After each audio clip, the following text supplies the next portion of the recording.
Welcome to Hangin With Hal, a show about people who are competitive with their barbecue skills. As a fellow competitor and owner of Charcoal and More, I interview my guests to get their best stories and favorite failings to learn what makes them great competitors and great people. Welcome to this episode of Hangin With Hal. Today I'm going to be talking with Tim Johnston, longtime friend and a customer of Charcoal and More. Mm-hmm. Tim, before I get going, do you know when we first met? Do you remember the day we met, or do you remember when you walked in here? I do remember the first time I came in. You had an open house. Okay.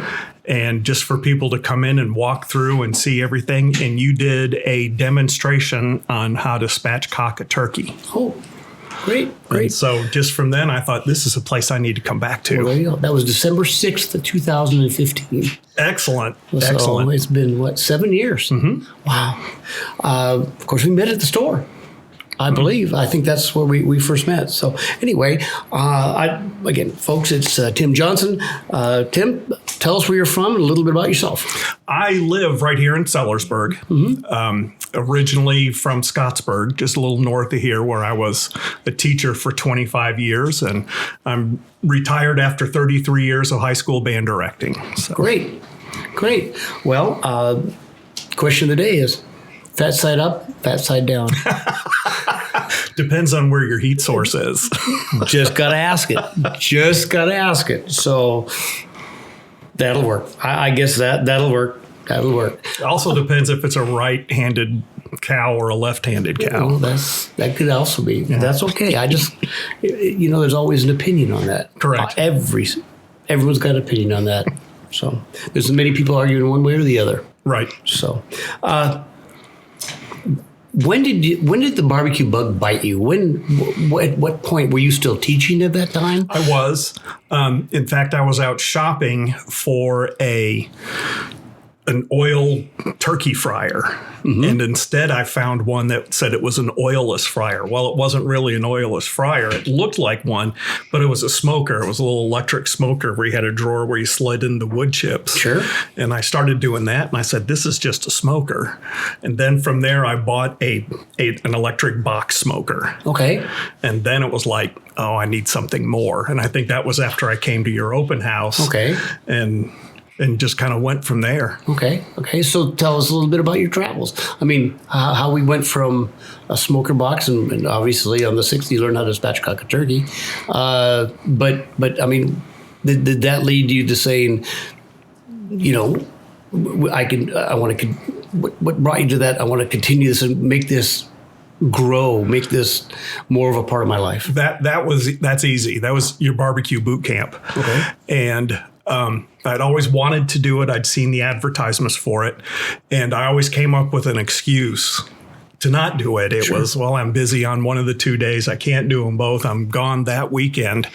And then my friend and I, we ended up going into business together, our wives bought us the BBQ Bootcamp for a Christmas present and said, here you go. Now you have to go. There you go. In fact, took care of a couple of things at school for me so that I wouldn't have duties at the school, so I could be here for the whole weekend. Conflicting things going on at that point in time. Mm-hmm. Well, good. So you went to camp and you got with Chris and I, and hopefully we showed you a few things and a few techniques that maybe you weren't aware of, and that's the whole gist of our boot camp, is to introduce people to barbecue. It is a 101, 102 / course as opposed to a 400 series course. That's a different way of doing it. But I think it gets people comfortable with barbecuing, and I also think that since it's a hands-on thing, getting that involved also makes it more fun for everyone else. I will admit that boot camp is fun for me. It's as much fun for me, I think, as it is for the people that are attending. Mm-hmm. And that's the reason we do it. And call it selfish, call it what you want. I called it so nice I did it twice. So well, there you go. So you took the boot camp, and then what? So your first smoker was the thing that you thought was the air fryer. That was the air fryer and then the box. But my first real smoker was a offset stick burner. Okay. How'd that go? Not bad. Okay. Took a lot of practice. As anything, just to learn the characteristics of the smoker, where the hot spots are, how much wood to put in versus how much charcoal to put in, and then playing with the vents on the chimney and on the side. Okay. And was it a 500 gallon thing? Was it a 200 gallon thing? What do you guess? Nothing close to that. Okay, semi small then, huh? All right. So, and after that. After that, I found a good one smoker, a Generation 1 open range on Facebook Marketplace. And brought it home and cleaned it up. Needed a lot of cleaning up. But just probably got a good price because it needs some cleaning up. Really good price. That's great. And then just started going from there. And I thought kind of,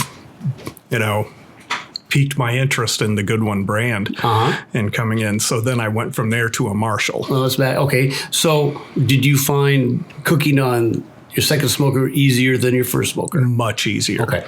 Even though it's still just the first generation, I could see why they did the improvements to it. Okay. So then you went from an open range, you said, to a Marshall, which is also a Good One brand. Yes. Okay. A little bigger.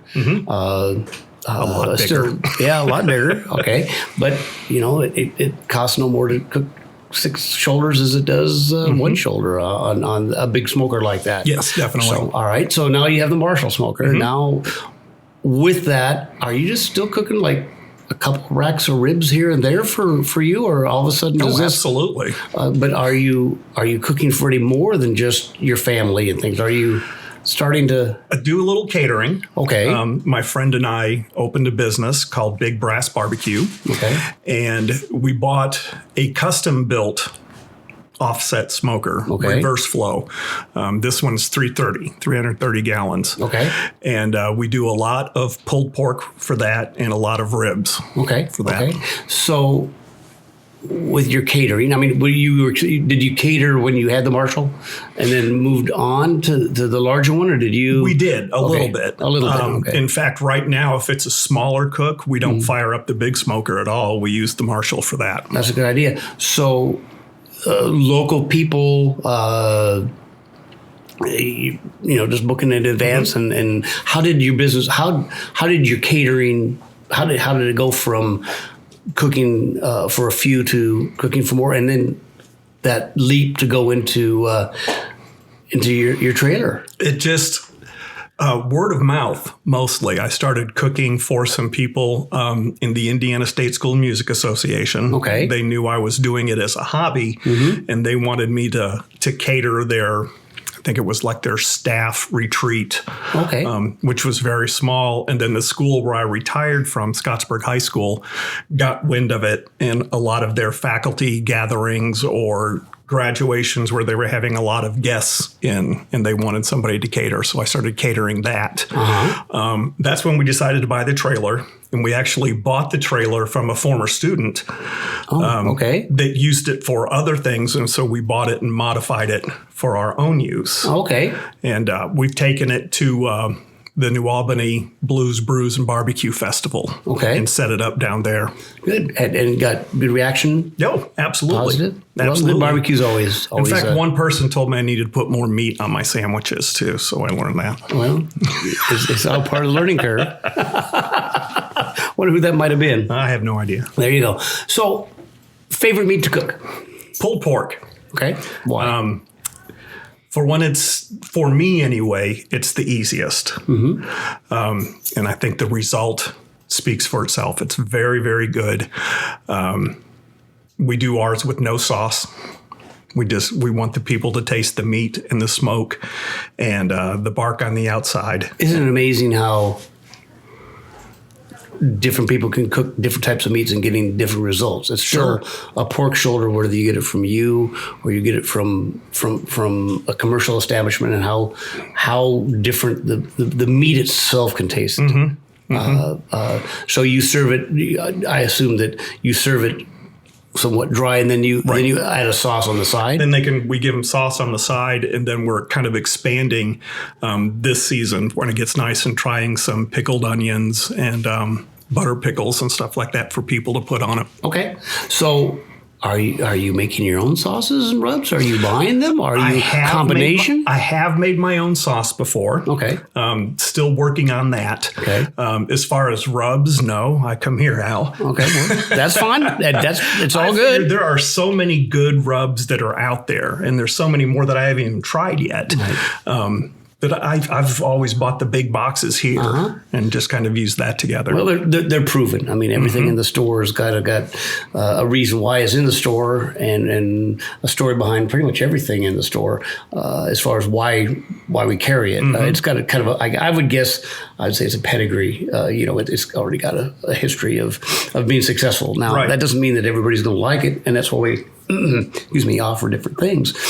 Because we know everybody's taste. So I got to think that you, being where we live here in Southern Indiana, it's going to be your sauce is going to be 10 towards the sweet side. I agree. Would you agree? I'm sorry. My personal one, no, it's a little towards the peppery side. Okay, actually, and I think that's why a lot of people like it because it is different. Okay, great. Well, that's good to hear. So let's talk about how long ago did you start your food truck? It's been a year, or has it been 2? I'm trying to think when we got that going. But I think it was last summer when we did the Blues, Brews, and Barbecue Festival. Okay. Kind of in one of the COVID downtimes, or was it before COVID? I don't remember. I do. Anybody remember before COVID? It's just been such a couple years for 3 years now of just another year. Just something keeps hanging on and making it kind of stretching all that stuff out. So where can people? Where will you be set up? Are you going to be traveling around to point A, point B, point C on Monday, Tuesday, Wednesday? Are you going to just have a spot and by George, that's what we're going to do? We want to. Right now, our schedule is wide open. My business partner, Stuart, is also a pilot. And so we've got to figure out when he's going to be in town to do that. But we do have a website. I can plug it, bigbrassbarbecue.com, that we'll have listed on there and on our Facebook page of where we're set up. Okay. And talk about the meats you're going to be serving. Definitely pulled pork. There you go. Cook what you like best. Our ribs last time, we sold out completely at the barbecue festival. So I think we're going to probably try to do some of that as well. Well, the rib, it seems like to me, the successful people with ribs, make so many a day, and when they're out, That's I'm sorry. You're exactly right. They don't carry over as well as the pulled pork if you have to, or something else. So just ribs and just pulled pork? Probably. Okay. All right. Still working on perfecting the brisket. Well, that sometimes it takes a while, and especially if you're going to try to serve it, in my opinion, if you try to serve it commercially, it poses a much bigger challenge than, say, pulled pork or chicken or whatever you like to cook. Right now, too, with the cost of beef, it's not... It is. It makes it different, difficult. I'm sorry, to do that. So always remember, you can always make chopped brisket sandwiches. Oh yeah, with a little sauce on it. It helps that stuff that it always tastes good, in my opinion. So anyway, so you'd be set up, and again, tentatively this summer when the weather turns. Sure. That's great. Any other future plans? Are you, personal or barbecue related? Definitely. Well, we're always looking to expand our barbecue business. But immediately offhand, no, we don't have any immediate goals there. I've gone back to work part-time as a teaching assistant. Okay. So, but that frees up my afternoons and weekends and evenings to cook what I want and what I need to. There you go. Well, I know you're a judge as well for music, so that takes up some of your times too. Right. So you went into retirement, you kind of came back out of retirement, but both with teaching and cooking barbecue is not a let's start it in the morning and eat it in the afternoon process usually. No. It takes a big commitment. It does. It takes a big commitment to, you got to buy a freezer, store the meat. You've got to, start the thing the day before. It's not like grabbing a frozen hamburger, throw it on the grill, and and 10 minutes later, somebody's eating a warm hamburger. Well, sure. There's nothing that you can do about that. So side, I got real quick because I'll be going by the trailer or food truck. Sides, am I going to have a side to pick from? We did baked beans and coleslaw last time, and sold out of the beans as well. Okay. So by the end of the night, it was just pulled pork and coleslaw. So. Yeah. Well, good. That's a successful way to go. Let me ask you this.